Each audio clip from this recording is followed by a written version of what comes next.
Salut à tous et à toutes, c'est SupraPhoenix. On se retrouve pour la vidéo numéro 13 qui est donc aujourd'hui sur comment lire et écrire dans un fichier. Alors, vous allez me dire qu'est-ce que lire et écrire dans un fichier? C'est à peu près la même chose que enregistrer une information dans la base de données, sauf qu'elle a une petite différence près, c'est-à-dire qu'on va enregistrer les données dans un fichier texte. Alors, vous allez me dire qu'est-ce que je dois choisir, la base de données ou le fichier? Alors en fait, les deux ont leurs points communs et leurs défauts.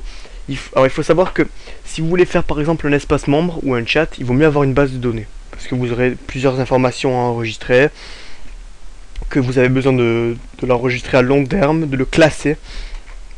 Donc il vaut mieux utiliser PHP MyAdmin, donc MySQL. Maintenant, si vous voulez par exemple compter le nombre de visites dans une page, ça serait con d'enregistrer à chaque fois dans la base de données une entrée pour dire une visite, parce que ça va vous prendre énormément de ressources. Il faut savoir que MySQL ça prend beaucoup de ressources, le serveur vous allez le surcharger pour rien, et là pour cet exemple il vaut mieux avoir un fichier texte avec des données à l'intérieur. Alors en fait, par exemple, je vais vous donner un exemple simple. Si vous voulez compter par exemple donc le nombre de clics sur une page de visite, si vous préférez, il suffit donc de mettre un fichier texte, et à chaque fois que quelqu'un va cliquer sur cette page, un script va se lancer, et ce script va dire de rajouter 1 dans un fichier. Par exemple, dans un fichier texte, voilà, je vais vous montrer. On va ouvrir le bloc-notes. Voilà. Vous allez avoir un fichier texte. À chaque fois que quelqu'un va venir, ça va faire ça. 1. Hop, une autre personne revient. 2, 3, 4, 5, 6, 7, etc. Et en fait, donc par exemple on est à 7, et nous on va demander de lire ce qu'il y a dans ce fichier, et ça va nous sortir 7, et ce sera le nombre de visites. Et en fait, donc le nombre de visites sera compris dans un bloc, dans un fichier texte sur votre serveur. Alors, je vais vous montrer comment on peut se permettre avec PHP de lire et d'enregistrer des données.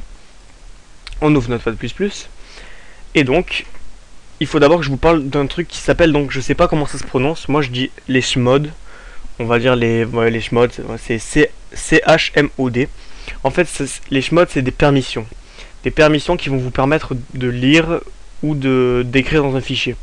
Souvent, il va falloir, avant toute chose, mettre le chmod 777. Donc vous allez devoir utiliser les permissions 777 afin de pouvoir autoriser votre serveur à éditer automatiquement un fichier. Alors, avec FileZilla, je vais vous expliquer comment on fait. C'est assez simple. Il suffit donc, nous allons nous connecter à un site. Voilà donc mon site. Et admettons, nous allons ici. Voilà. Donc là, vous avez le fichier index.php. Nous, on va vouloir par exemple modifier le chmod, donc les droits d'accès, le chmod, et donc il suffit de faire clic droit d'accès au fichier, et de changer 644, enfin, ou le chiffre qui est écrit, en 777. Vous lui donnez donc les droits de lecture, d'écriture et d'exécution. Regardez, si je mets 644, l'écriture n'est pas possible. Voilà, écriture, permission publique, écriture est décochée, et donc là ça va poser un problème, étant donné que votre serveur n'aura pas les permissions pour modifier automatiquement le fichier. Avec PHP, c'est ce qu'on va essayer de faire aujourd'hui. Donc vous mettez 777, vous validez, et problème réglé. Voilà. Maintenant, retournons au PHP. Pour ouvrir un fichier, alors déjà, on va créer un fichier texte qu'on va appeler compteur.txt. Voilà, on va un fichier vide qu'on va appeler compteur.txt. Compteur tout court, étant donné que c'est déjà en txt. Voilà, il apparaît ici, c'est un fichier texte qui s'appelle compteur. On ouvre www et on fait glisser le fichier avec la page concernée. Maintenant, on va donc apprendre comment ouvrir un fichier avec PHP. Alors, on crée une variable, on va par exemple faire fichier est égal.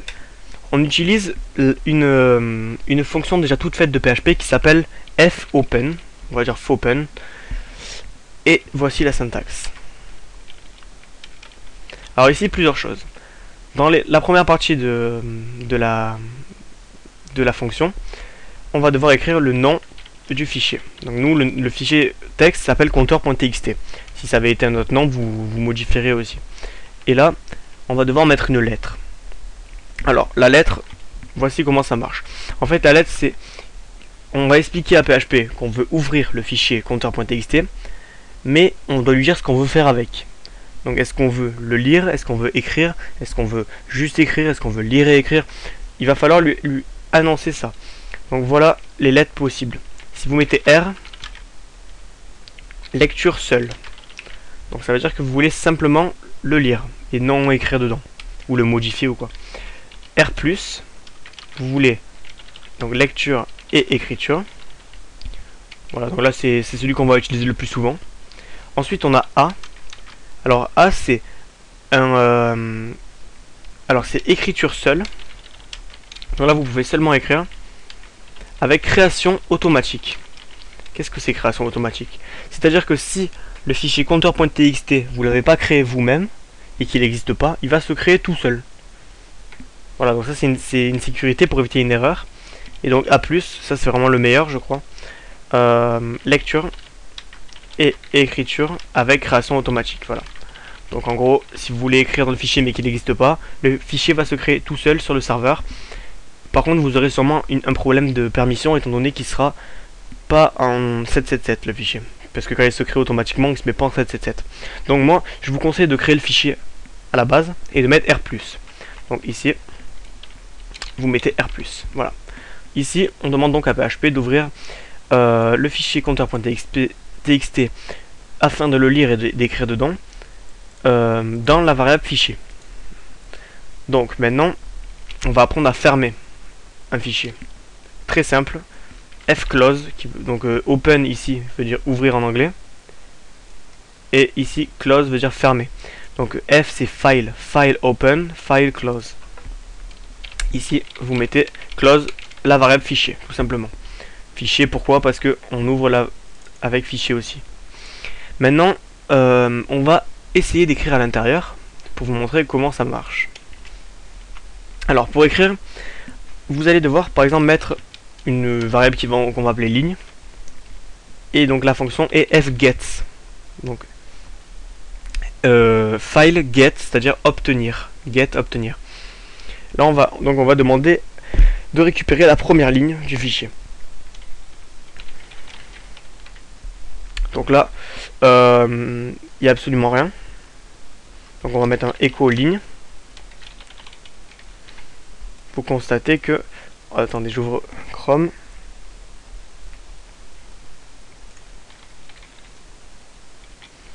Voilà, donc rien ne s'affiche, c'est normal, le fichier est vide. Maintenant on va écrire dedans. Salut. Et donc vous avez salut qui s'affiche sur votre page PHP alors que c'est dans compteur.txt. Voilà. Donc voilà, vous mettez le fget dans une variable ligne et vous lisez simplement la ligne, vous l'affichez avec echo. Donc on peut mettre vraiment n'importe quoi. Salut, c'est moi.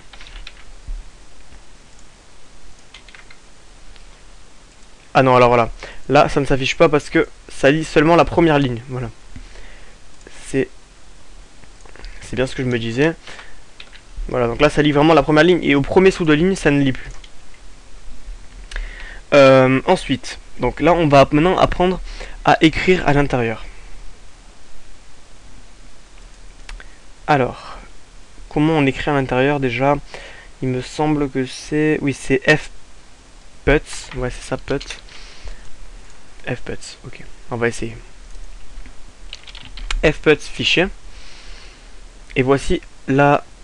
Alors attendez, on va pas s'embêter. Écrire égale fputs fichier. Donc là on met le nom de la variable dans lequel on veut écrire, c'est-à-dire qu'on va écrire dans compteur.txt. Et là on marque salut, ce texte a été écrit tout seul. Moi parler français. Voilà, donc ici, on va le mettre en commentaire en attendant. Donc là, vous constatez que le fichier est vide, on le ferme et on lance la page. Voilà, donc là le script a agi. On ouvre compteur. Salut, ce texte a été écrit tout seul. Maintenant, on va l'afficher. Ça, on le met en commentaire pour pas que ça se réécrive une deuxième fois. Et salut, ce texte a été écrit tout seul. Voilà. Donc en fait, si je le relance comme ça, vous constatez que il s'écrit plusieurs fois. Il s'écrit, il s'écrit, il s'écrit, il s'écrit. Voilà, il s'écrit à l'infini. Étant donné que à chaque fois que j'actualise, j'en écris un. Et à chaque fois que j'actualise encore, je lis le fichier en entier. Donc maintenant, je ferme, je réouvre. Et vous avez un fichier complètement pourri. Voilà. Alors, maintenant, on va apprendre à faire un truc donc concret, parce que là pour l'instant ça sert à rien. Alors, il faut juste que je vous dise quelque chose. On a un petit problème avec les fichiers, parce que c'est pas très pratique ce système. Quand j'écris des trucs, ils se mettent à la suite, vous avez remarqué, il se remet à la suite, à la suite, à la suite, à la suite. Sauf que des fois on aura besoin de revenir au début du fichier. Pour ça, il y a une fonction qui existe qui s'appelle fseek. Seek qui veut dire chercher en anglais. Donc là, on cherche dans fichier la position 0. Voilà, donc cette petite fonction remet au début le texte qu'on va rentrer. Donc je vais vous faire une démonstration tout de suite. On vide le compteur. Ok, parfait. Voilà, ici, on vient d'ajouter dans le fichier salut, ce texte a été écrit tout seul, d'accord? Maintenant, on va essayer d'écrire un autre texte. Deuxième texte. Et lorsque j'exécute, vous constatez que ça n'a pas fonctionné. Alors on va réessayer. Non, ça n'a pas fonctionné. Alors attendez, laissez-moi essayer de trouver pourquoi. Ah bah oui, attendez, toujours le même problème. Il me semble qu'il faut mettre le fseek avant le fpot. J'ai souvent un problème d'ordre, je crois que c'est ça. Je suis pas sûr à 100%. Mais bon, on va essayer. Voilà, deuxième texte, c'est mis devant.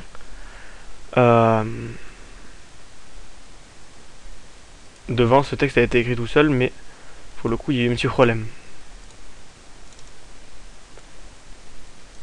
Oui, il a un petit peu rongé l'autre texte.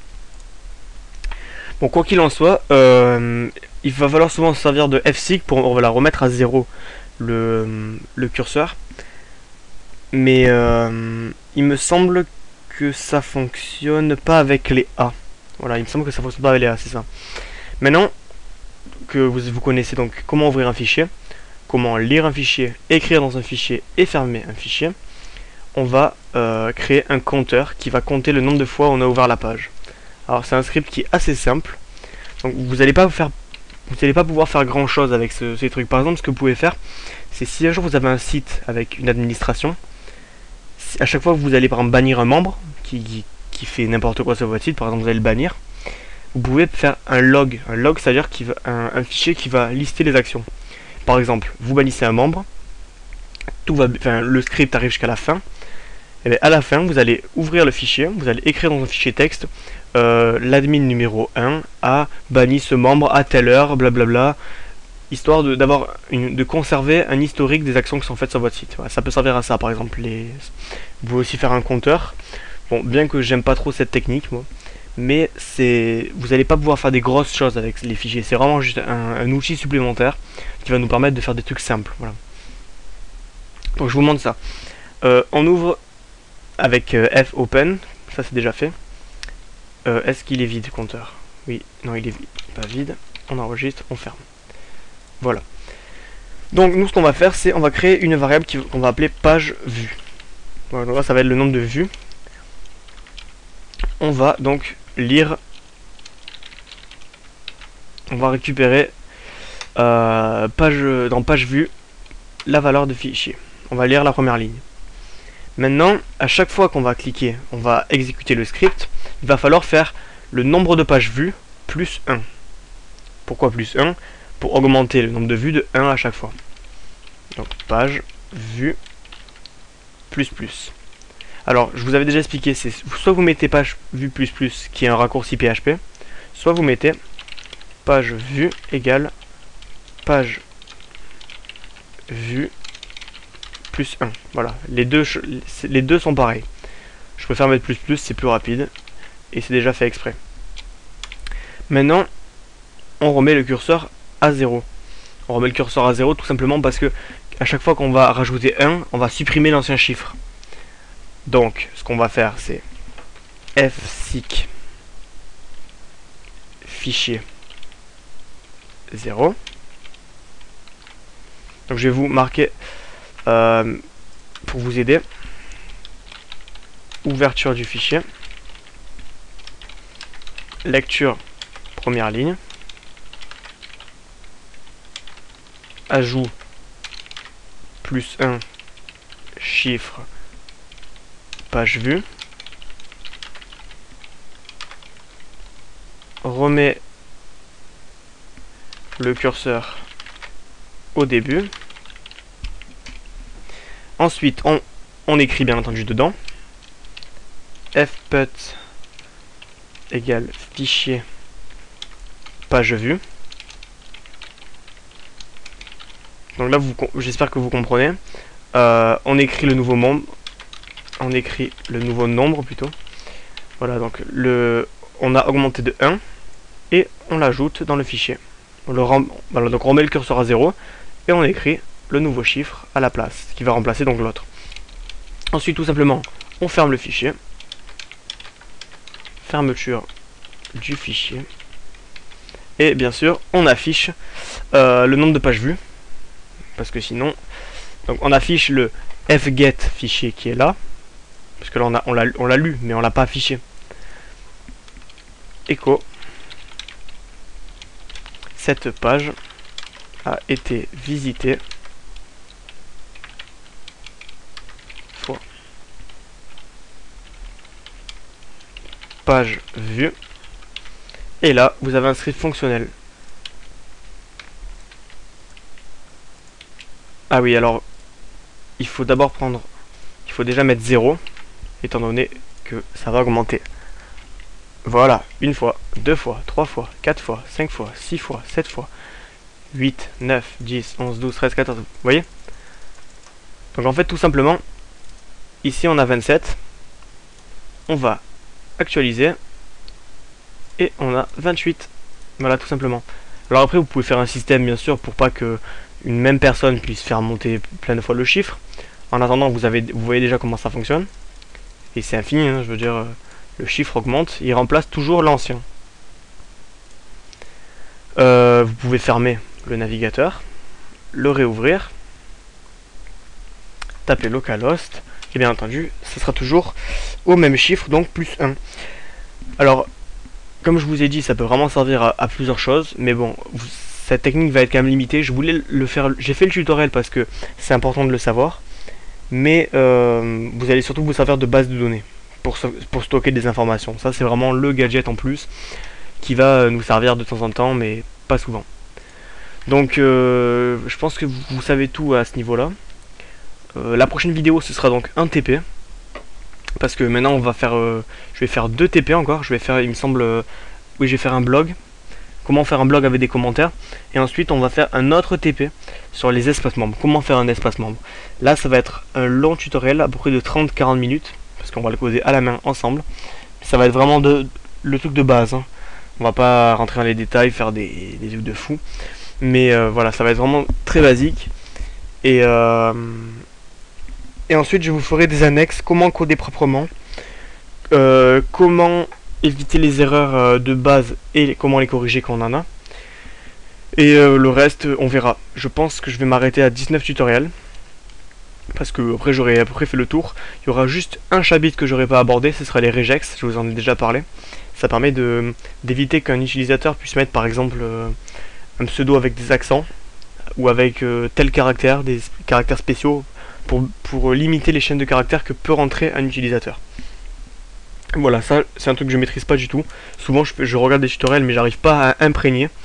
Donc je vous laisserai le soin d'aller vous-même sur le site du Zero ou sur n'importe quel site de programmation pour vous-même comprendre le sujet et l'appliquer. Voilà, bon ben en attendant, moi je vous dis à la prochaine pour une nouvelle vidéo. Et ben voilà, allez salut.